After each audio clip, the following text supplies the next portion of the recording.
Welcome back, everybody, to another episode of Dark Souls 2, and a very special episode at that, because right now, this is future Nick watching past Nick doing some post-commentary, because my initial commentary was just utter shit. It was not enjoyable whatsoever, so I decided to sit down very casually and do it over again, do some other commentary over top all of this, and just give you a better video. How about that? So this is gonna be nice for me. I can just very much just relax, sit back, and enjoy what the past me was up to.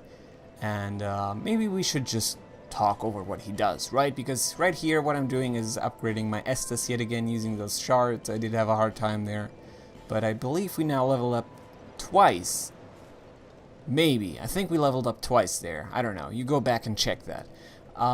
And then I also decided to level up my actual stats a little bit. I believe I'm gonna go with some faith and also a little bit of dex. We did have quite a high amount of souls, so it's always good to use those and get some additional damage out of your weapons. For example, dex is immediately gonna affect my katana, and then the faith shenanigans that I was up to right here, they are also gonna help us out in the long run. Once we then upgrade it to lightning, of course, faith is very much going to impact, or I don't know. Let's say lightning is then going to impact our katana, and faith is what influences the lightning. So in that sense, we just now invested into some additional damage for the future. And as you might remember, last time we actually killed the Rotten. It was not the easiest fight I've ever done, but we killed him regardless, and thus took care of the last of the great souls. We now have all four, and that allows us to enter a new area, and that is basically now us entering mid-game of Dark Souls 2. It's kind of funny, because in Dark Souls 1, only towards the end you have to go out and fight all these dudes, and then you can go back and challenge like the final boss, which is Gwyn in that game. But here it works very differently, in the sense that the first thing you have to do is go out and kill 4 beings, and only then you get to progress. Of course, the early game in Dark Souls 1 is you ringing the bells of awakening, or whatever they call them, and then moving on from there. And here it's done differently. I really like that they did it that way, because, I mean, for players that have finished Dark Souls 1, the end game is really what was the most exciting about that, right? Because you had the freedom of just running around and finding stuff and really just getting into all of those 4 territories, which then would contain the Lord Souls. And I think it's a good decision that they decided to give you that exact same freedom right at the beginning of Dark Souls 2. I just don't like how they handled the warping. I've talked about it previously, because, I don't know, you don't have to run through areas multiple times, and that's what I think an early game of a Souls game should look like. You trying to really just get to new areas and repeatedly having to run through areas so you get a better sense for them, because that's not really what's happening too much in Dark Souls 2, unfortunately. But I mean, I've talked about it before. I should much rather right now focus on what we're doing right here, because as you can see, fighting a fucking flexile, I don't know, I felt like I was mispronouncing that. Flexile sentry. It's the only other one in the game. You only get to fight one as a boss, and then this one right here. I don't really know what the significance of that is, at least gameplay-wise. There isn't really one. Maybe lore-wise, but I just couldn't tell you. Supposedly, they were also kind of connected to, yeah, like, remember how I was talking about the guys hunting the undead in the Huntsman's Copse? I believe the Sentinels, or Sentries as they're actually called, also had some connection to that, in the sense that they were the ones bringing all the undead to the Bastille in their ships. So that ship that I fought the first Flexile Sentry in, I did say that I was initially kind of getting like a prisoner vibe from the Sentry itself. Then again, looking at the name and also looking at some more lore, that wouldn't really make too much sense in the end. What I'm now thinking is that they are the ones putting the undead in the ships and then bringing them over to the Lost Bastille, where they then, of course, would lock them up. So that's pretty interesting. I don't know why there's another one here. It's certainly nice to fight another one. It's also something that Dark Souls 1 did a lot, and it's just, we're not going to be like fighting 6 of these now. This is not like the Capra Demon in Dark Souls 1, but still very nice to to have them reappear. And here, I believe, in the actual commentary track, I was talking about how it was pretty stupid that there's like this path, blocked off path, basically circumventing the giant contraption which is the Shrine of Winter, because in the end, kind of what we had to do in the early game was prove that we are worthy of entering the next section of the game, right? We had to go out and kill these big monsters so that we could then go through the Shrine of Winter. And then level design wise, I don't get it why there's like a freaking path just circumventing, bypassing all of that. It's kind of a little bit immersion breaking, I guess. I don't know why they designed it that way. And in any other game I wouldn't probably sit here complaining about it, but in Dark Souls, I don't know, it's different, right? Because they pay attention to so much. But that just seems like a big giant afterthought right there. I don't know, it's just, it doesn't make a lot of sense that there's like this giant test of I don't know, worthiness, is that a word? And then you just have this little weird fucking, not even special by any stretch, path going by all of that. But anyway, I don't know, that's just really nitpicking right here. Let's much rather focus on the fact that we're now inside some dark ass tunnel, and it gets even darker, and then it starts raining too, and we are entering the next section of the game. So of course we're just going to go up here. It rains. There's now going to be some like royal guards, already kind of foreshadowing what we are getting into right now. And the very cool thing about this is, once again, just goes to show how detailed they usually design the game. I mean, the whole path, I guess, wasn't really them thinking too much about what they were doing. But here, another example of them paying attention to details, because lightning spears do additional damage because it rains, and how amazing is that? Really helps you out a lot. I guess they don't make use of it too much, but just seeing it really adds like a whole new thing to the game, right? Like, it makes you really immersed in it. You feel like, ah, shit, I'm really like inside this world right now. I'm influenced by it. Whatever, I don't know where I was going there. We're now standing in front of a castle, Drangleic castle to be precise, and there's also another lizard for us to kill, which unfortunately is not going to give us bolt stone. I would love the bolt stone. And I don't know, I said it previously, we will have to get that in some future episode. Right now though, let's talk to her and see what she has to say about the castle right here. But nonetheless, you must forge on to bring an end to your journey and mine. Right, and I believe that's already it. So just move on, stupid chosen person, and become the next monarch. That's usually what she keeps saying over and over again throughout the entirety of the game. So let's go up this staircase and approach what is one of the prettiest fucking things in the game. I really like the design of this. I like how it's really dark, because of course in Dark Souls 1, the structure most similar to this would be Anor Londo, and that was like very bright, and here they're going in the complete opposite direction, just like art design wise, and I really like that. And there's some aspects of course that I don't like about Drangleic Castle, but just aesthetically very pleasing. I really like it. It's also one of the longer areas of the game, and look at me nailing both of those guys with one lightning spear. It's fantastic. I mean, in the end, it wasn't just the one lightning spear, but I finished him off using just the one, which is awesome. And now, here's, for example, something that I don't really like all that much, because this is the only place in the game, as far as I know, where enemies respawn. Like, they just respawn in real time, because, I mean, there's a reason for that. You have to kill them in front of these statues so that they activate the door. And of course, I mean, you killing them would then prevent you from doing that, or at least not killing them not in front of those statues would prevent you from opening the door. So these guys basically are now reinforcements, and they will keep doing that until you open up the door.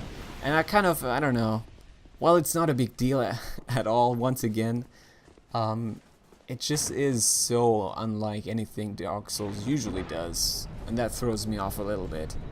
But I mean, in the end, it's the only spot in the game where they do that, I believe. And I don't know. Look at that amazing scenery. I really like what they're doing here aesthetically. Just a weird funky mechanic that they will actually respawn the enemies. And you can go over to the left side as well and see the spot. Little cranny that they spawn in. It's a little weird, but anyway. There's a new NPC here. It's a ghost. Welliger, I believe, is his name, and he's now going to talk about a bunch of things while I'm just getting hit by random enemies. And I believe in the actual commentary I was now like screaming and saying, "Oh God, Jesus, don't scare me like that, you motherfucker." But of course, now I can prevent that, and I don't have to cuss in the post-commentary, which is rather nice. Anyway, he's going to talk for quite some time. I don't know. I was mixing things up there in my head yet again. It happens a lot with the English in the German's brain. But he says cool things, so I should probably just shut up and allow you to listen. Is absent. My lord, the king has... The queen has taken him.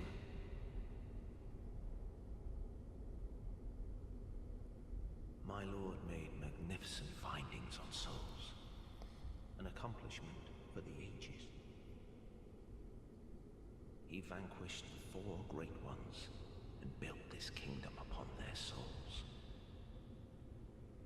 Our king has watched over this land since ages long, long ago. King Vendrick, we must fight back, or the giants will take Drangleic. The king had a dear queen, a woman of unparalleled beauty. Long ago, the queen came to us, alone, from a faraway land. She warned our lord of the looming threat across the seas, of the giants. The king crossed the ocean and defeated the giants with the queen at his side.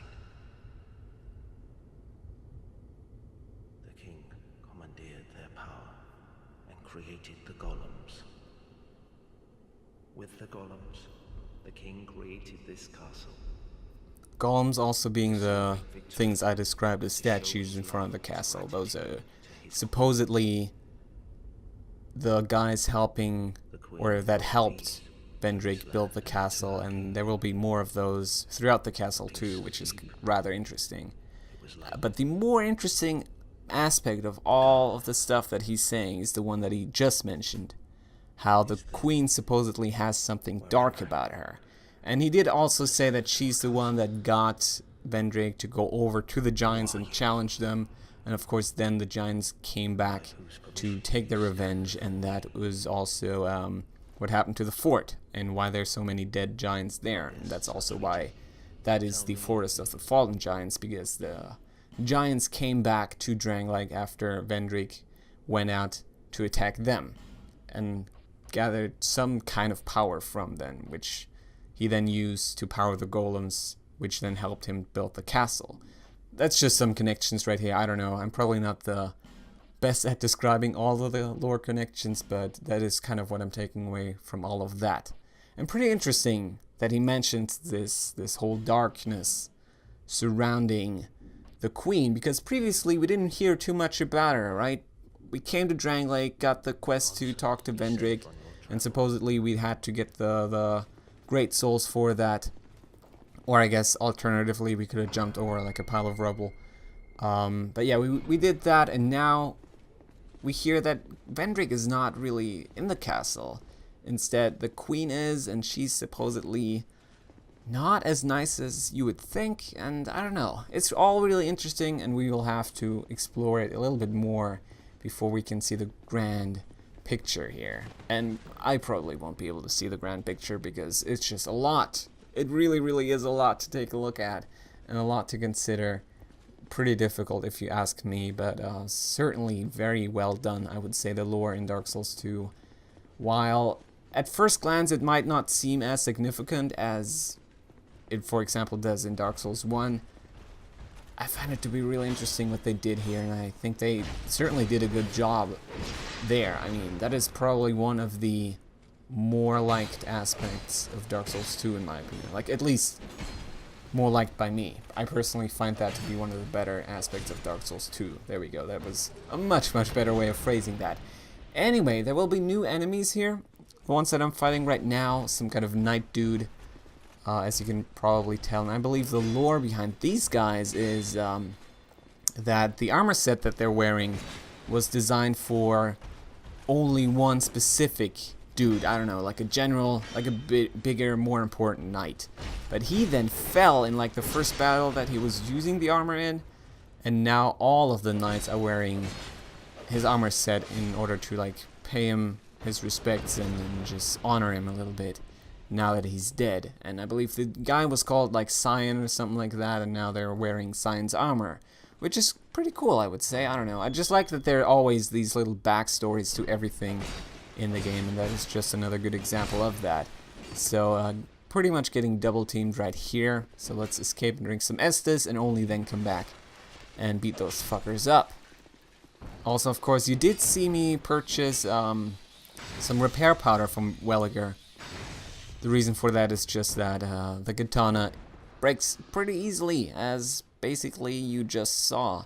So that is probably a good purchase. I don't think I end up using it in this episode, but just having that already makes me just feel much better about my life and also Dark Souls. Mostly Dark Souls, less my life, but whatever.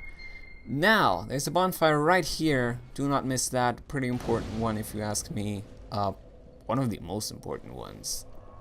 Not as important as Majula, of course, but it's pretty significant. You will teleport here a bunch, because there's another door here that you can't go through just yet. Only in like the late game of Dark Souls 2 you will be able to go through this door, and it's actually very similar to the one in the Forest of the Fallen Giants that we saw in like the 4th episode. And I mean, that was a freaking long time ago, but maybe you remember that there was a similar one to this. And that, of course, is something we will explore in the future of this series. For now, though, there's a few things to this room. This is like one of the most devious rooms. It's just a evil, evil thing that they're doing here. Because these guys, they attack you as soon as you approach them. And then once you kill one of them in front of the doors, they open up the door. The soul gets sucked in. It's very similar to the golems in that sense.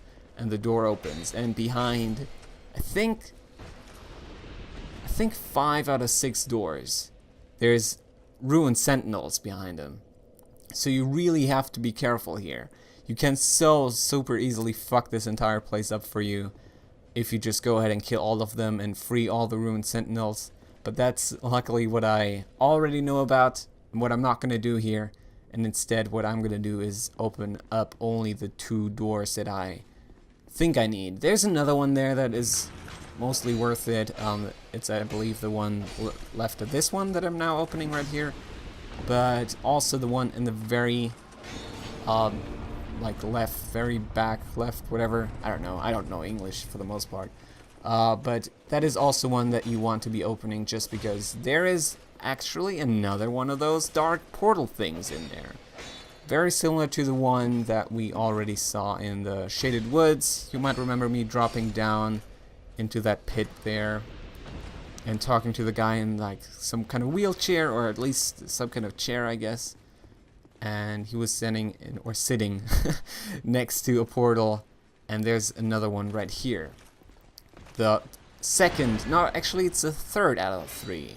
I missed one in the Black Gulch, though. It's not too big of a deal, though. You can always go back and then activate it at a later point in time. But this is basically the 3rd that you can find, and it's right down here through the floor tiles. Also, we'll pick up a new armor set, which is, I believe, a pretty cool one. Couldn't quite tell you, but I believe it's a pretty cool one. It might actually be the one that the character on like the art, freaking, what is it even that I'm trying to say here?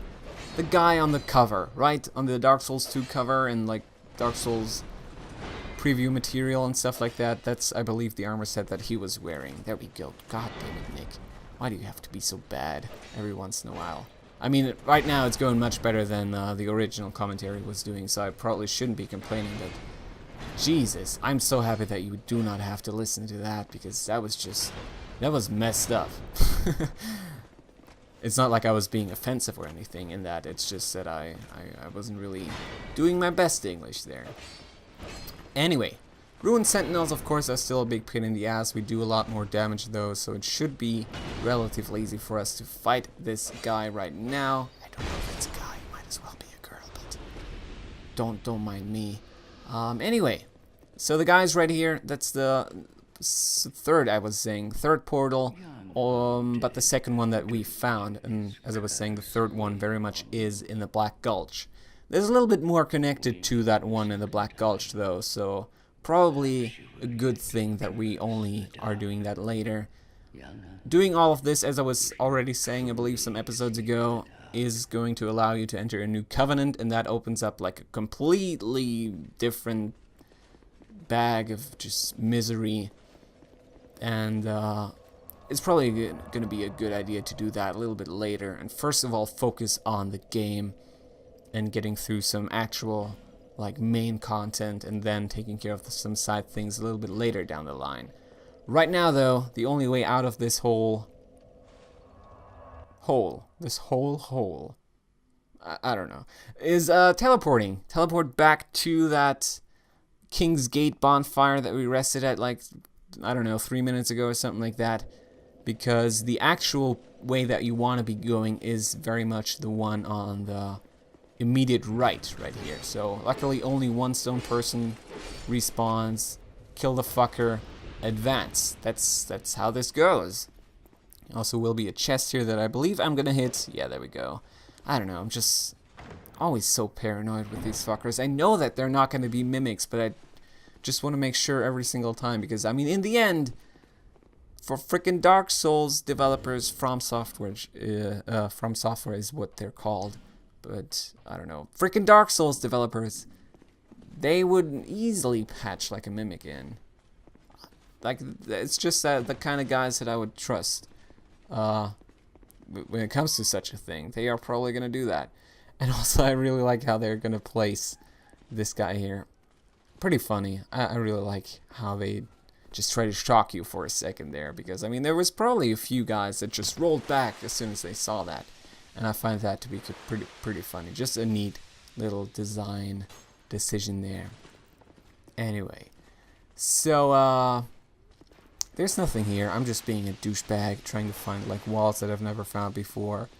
And now we're gonna make some actual progress though. So thank you, Nick. Thank you, Past Nick, for moving on and not sticking around for too long. Pretty cool moment here. You get to look back at where you came from. Castle entrance. And somewhere in the distance there was also the shaded woods. And now we're going to enter the mask room. Pretty curious little room right here. There's a bunch of masks. They all shoot poison arrows at you. Usually you can dodge them. I did a poor job of that this time around though, I believe. Yeah, getting hit a second time there. And for the most part, yeah, as I was saying, you just want to roll a little bit, not get killed, and have a good time. Here I believe I was talking a little bit about agility and how supposedly I didn't have enough agility. I don't know if I was too right about that though. Because in the end, 91, which is what I have right now, should be good, right? I mean, 91, that sounds like a pretty good stat in my opinion. So I don't know if I was just being stupid or actually just too slow. Like, pure just like stat-wise, too slow. So more of these dudes. They all are using the tower shield, which is a pretty damn good shield. I really like it. And it was something I used a lot during my initial playthrough, just because it's a really good shield. Also like 100% block and stuff like that. Pretty damn amazing. And the good thing about these guys too is that you can pretty easily like fight two at the same time, just because their combos take so long. Like usually you can just trigger one to do their combo and then take care of the other one meanwhile. So pretty easy. I don't know. Maybe not easy in the truest sense of the word, but it's not like they're the most difficult enemy. And soon, pretty soon, once we're done with all of these, we can talk about the big painting that you can see on that wall there. Pretty interesting point to make right here, because I mean already Welliger was talking a little bit about how the queen maybe isn't all that nice, and there we have another piece of evidence for that. Of course, I can only get to it once we kill this guy. So come on, potatoes, just frickin' take care of it already. Why don't you guard break him? That is what you should be doing when an enemy behaves like this. But of course, I mean, you're always smarter afterwards, right? Here I was still being a giant idiot about things. Luckily, I will not get the backstab. I'm not even getting the backstab. God, post commentary is so much fun, you guys. It's not like I'm now gonna exclusively do post commentaries, but maybe a little bit more, just because it's so nice to not have to do shit with your hands while you're talking, because that distracts a great deal. I don't know about you guys, but I always am a little bit distracted when I also have to like play shit and then talk about stuff, and not fun. It's a lot of fun, but I don't know, I'm just being a little bit overly dramatic right here. So there's a bunch of guys. Certainly do want to take care of all of them, just because there's a ladder leading back down, and you also might have seen me get invaded a second ago. That is down here. So that guy that invaded you, or is it even a guy? Who knows? I don't know. I do know, but still. The Aimless Usurper is all we know for now. We're gonna use some lightning spears against him, her, and then finish him, her off using the katana. Pretty easy one. Also, unfortunately, not the last we'll see of you, though. So let's just say that it was a step in the right direction. Right now, use this ladder. Pretty important ladder in my opinion. Like, if I were to recommend a ladder, it probably would be that one, just because right down here there is another bonfire, and we have a boss fight coming up pretty soon, so bonfires are always nice. Let's open up that hidden wall, and that is also where it's located. First of all, we'll probably go down here though. Yeah, and pick up that item in the chest. What is it? Do I remember? Let's test my skills right here. I don't remember actually. Why am I even screwing myself over like that? Hunter's Blackbow. I should have known, because I did also talk about it in the initial commentary. Because that, I believe, is one of the best bows in the game. At least like dex bows, but then again, isn't every bow a dex bow? I've never used the great ones, like the great bows of this game, and they're probably like more strength than dex, but maybe there's also a lot of dex in there. I couldn't tell you. That bow is pretty good though. So, having taken care of all of that, we can now actually go talk to the queen. So, the one we previously heard a lot of bad things about, we can now encounter and talk to. So, Nashandra, what do you got to say for yourself? Journey, cursed undead. I am Nashandra, Queen of Drangleic. A true monarch carries the weight of their souls. The last king of this land, King Vendrick, as he was called. He found the strength to rule his people, and when the undead were born, cursed, he found more strength to face them. But in the end, he never took the true throne. He never took the true throne. That's pretty interesting. But anyway, so basically what she's doing right now is giving us our new objective. It's basically unchanged, right? We are still looking for Vendrick. We now just know that he's not here. He's apparently, I don't know, escaped or ran away or just at least left the castle. And we're now going to go out and look for him. She's going to keep sitting here. You can always come back and open up some new dialogue after you've done like something significant in the world, which is pretty nice. She does react to most of the stuff that you do. And now, of course, what we have right in front of us is another fog wall. I don't know what I was looking at there, but let's get ready. Nick, I know you can do this, so just focus, breathe in, breathe out, stay calm, and enter the mist, my friend. Enter the mist. This is pretty creepy, isn't it? How I'm like trying to support myself and just being weird about things, unnecessarily weird about things. But let's enter it for good now and challenge the 2 dragon riders. Yes, we'll have to fight these fuckers again. Fought one previously in the Tower of Flame. And I guess it's pretty lazy that they do this now. Doesn't mean that the boss fight is not exciting though, because I mean in the end it's a decent challenge that you have to deal with 2 at the same time. And also the cool thing is that the second one actually is not aggressively attacking you immediately, at least not using like close quarters combat. Instead he's using a great bow and shoots at you from this little pedestal kind of thing right behind me. And he's not going to come down until you then get the other one down to half health. So my favorite strategy is just staying like around this spot right here. Most of the time he's not going to hit you, and then you can just apply your standard Dragon Rider strategies to the first one right here, the red one. Now he should drop down though, yeah, and there we go. Also going to hit me. But the cool thing is the black one is much worse, and I'm not trying to be like unnecessarily racist right here. It's just that the guy in the black armor set has less health, and that of course now makes him our priority, just because using, I don't know, maybe 3 or 4 lightning spears, he's gonna be down. He's gonna be killed. Certainly would recommend focusing on this guy and only then going back to your initial target, the red Dragon Rider. Okay, so Nick used some lightning spears, and take a look at how much it takes off. It's pretty ridiculous. But also pretty useful. I mean, that is basically the solution to this boss fight. You can also, I guess, take care of the red one first if you roll like that, but in the end, that's how I like to do it. Focus on the black one and then go back to the red one. And I feel like I can already spoil it to you guys. I'm gonna be pretty damn successful at this fight. I mean, I'm getting hit every once in a while, but that's just Dark Souls. At least, that's me playing Dark Souls. I get hit a lot, but I usually then also succeed after being hit a lot. And that's already the black one down. Black Hawk Down movie reference, I don't know.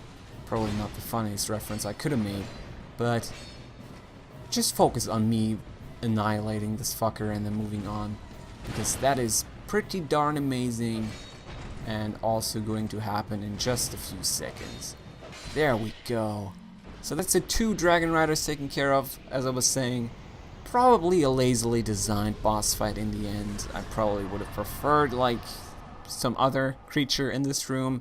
In the end, it being like gold themed and a lot of treasures here. Maybe there could have been like a big mimic. I don't know. It's also not really creative now that I'm thinking about it, but at least would have been something new. Dragon Riders we of course have seen enough of, I would say. Anyway, Benhart of course is once again around. Also the next boss fight coming up pretty soon here is going to be one that we can summon him for. And I did say that I was going to complete his quest, so we will absolutely do that.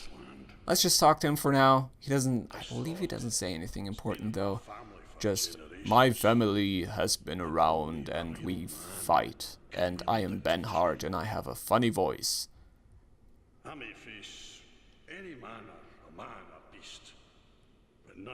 Yeah, he doesn't offer us anything interesting whatsoever, but it's still pretty nice to have him around. He's gonna help us, as I was saying. So let's finish this dialogue right here, and then probably rest at the bonfire, because I mean in the end we're pretty darn close to the end of this episode. Not quite though.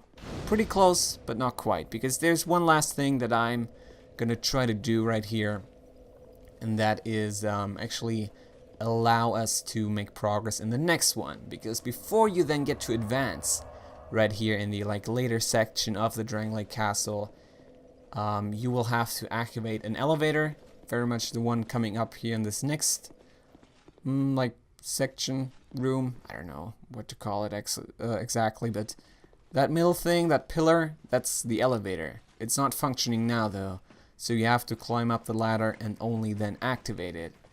And how do you activate things in the castle? A. Kill things. B.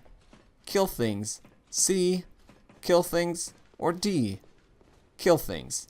You have to kill things.